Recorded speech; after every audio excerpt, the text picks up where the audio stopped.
Hello guys and welcome back to the channel. In today's video, I will show you how to deposit money on Polymarket step by step. As you can see, I am currently on the Polymarket website. Many people are placing bets.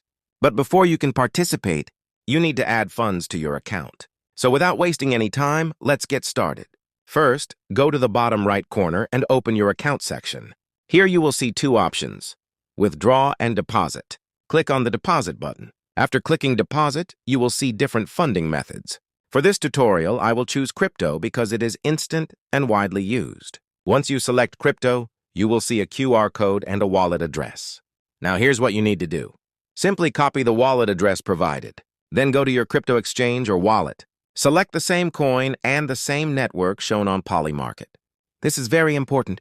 If you send the wrong coin or use the wrong network, your funds can be permanently lost. Paste the copied address into your exchange. Enter the amount and confirm the transaction. Once the transaction is confirmed on the blockchain, your funds will appear in your Polymarket account. And that's it! That's how you deposit money on Polymarket. If this video helped you, make sure to like and subscribe for more step-by-step tutorials. Thanks for watching, and I'll see you in the next video.